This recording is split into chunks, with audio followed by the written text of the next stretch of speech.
Hello, I'm Sunny Williams. I'm up here on the International Space Station. So this is Node 2. This is a really cool module. Of course, most of these modules you'll see they have 4 sides and they're put together. That way we could sort of work on a flat plane, either a wall, a floor, another wall, or the ceiling. But you know, again, all you have to do is turn yourself and your reference changes. The reason I'm bringing that up is because this is where 4 out of 6 of us sleep. And so people always ask about sleeping in space. Do you lie down? Are you in a bed? Not really, because it doesn't matter. You don't really have the sensation of lying down. You just sit in your sleeping bag. So here's one sleep station right here. I'm going in right now. You can follow me if you want. So I'm inside. It's sort of like a little phone booth, but it's pretty comfy. I've got a sleeping bag right here that we sleep in, so we don't have sort of like a little bit of a cover. We don't fly all over the place. But you know, you can sleep in any orientation. I have it feeling like I'm standing up right now, but like you saw, I'm on the floor. But it doesn't matter if I turn over and I sleep upside down. I don't have any sensation in my head that tells me that I'm upside down, so it really doesn't matter. The sleep station is also like a little office. We've got a computer in here. As you can see, we've got a couple little toys. I've got some books. I've got some clothes and other things that make it sort of like home. I'm coming out. And just for reference, that's one sleep station. This one's another. Right here. There's one on the ceiling, if you want to call it. Right here. And then there's a 4th on the other wall over here. So all of us sleep in a little bit of a circle. All right, come on back. There's more to show you.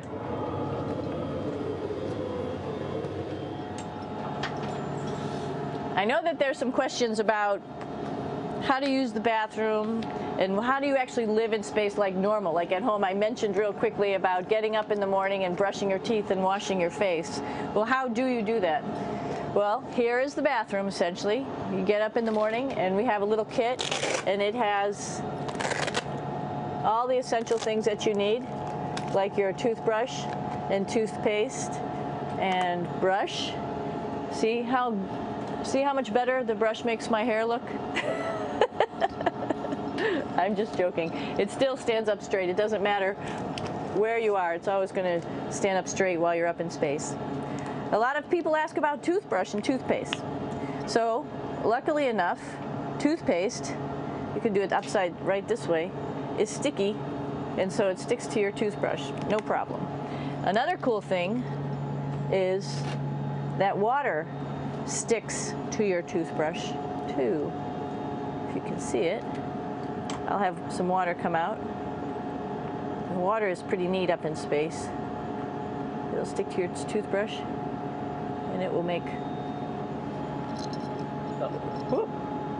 a big bubble,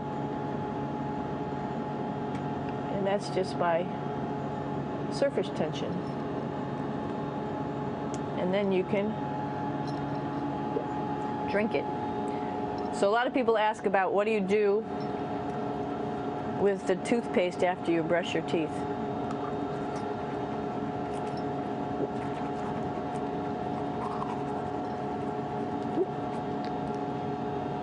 Two options. Swallow it, and it's sort of like mouthwash, but it tastes a little gross.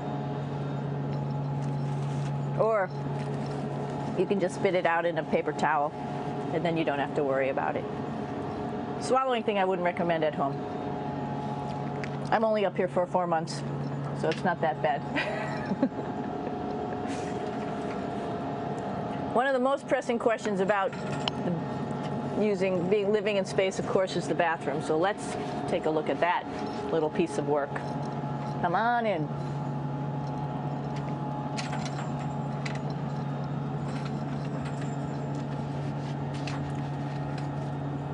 Here we are at the throne. This is awesome. You might see the little You might have noticed the little moon on the outside. This is our orbital outhouse right here.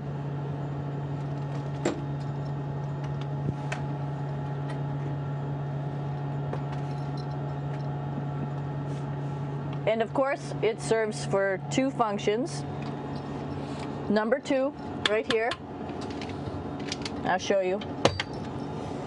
But you see it's pretty small, so you have to have pretty good aim, and you'll be ready to make sure things get let go the right direction. And it smells a little bit, so I'm closing it up. And that's of course for number 2. And this guy right here is for number 1. So they're sort of two slightly separate functions, but you can do a little, essentially both, by hanging on right here and doing number 1 and number 2. I might add it's color coded, so you really don't get it mixed up, which is nice. This is yellows for number 1. And also there's a selection of paper. People always ask about toilet paper. What do you do with toilet paper? What kind of toilet paper do you have? We have gloves, just because sometimes it does get messy. We have some Russian wipes, which are a little bit coarse if you like the coarse type of toilet paper. We have some nice tissues, which are nice and soft if you like soft toilet paper. We have Huggies, just for any cleanup. You know, we were all babies once, and this sort of helps. And then if things get really out of control, we have disinfectant wipes, just to make sure we clean up here. Because, you know, just like the water I showed you, the number 1 stuff can sort of go all over the place if you don't aim correctly. And did I mention both of these have a little bit of suction, so they should keep things going in the right direction.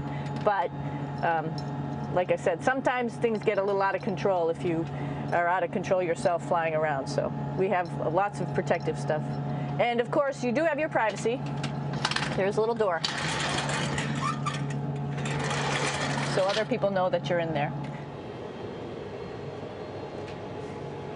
Here's a pretty cool place. This is sort of like in your house where everybody meets in the morning. After you wash your face, brush your teeth, you want to find something for breakfast. And this is our kitchen. You might notice there's all sorts of foods here. It's like opening the refrigerator. You got all your different stuff that you want to have: drinks, meats, eggs, vegetables, cereals, bread, snacks. And that's a good place. That's where you find all the candy. Side dishes, and then some little power bars just in case. So we have all this type of food. Some of it is dehydrated, and so we have to hydrate it, fill it up with water. Some of it is all ready made, and then all we have to do is heat it up. So something like this, I'm pulling out barbecued beef brisket. Pretty yummy. Not only is this food made in the US, but we also have food here from Japan. We've got Russian food. As you can see, all these red containers are filled with food that's from Russia. And then we get some of our specialty stuff, some things that we like, some of our favorite stuff that your family can send up. In fact, I like fluffernutters, and so I got sent up some fluff so I could make my fluffernutter with peanut butter. So you have a lot of food up here, no problems.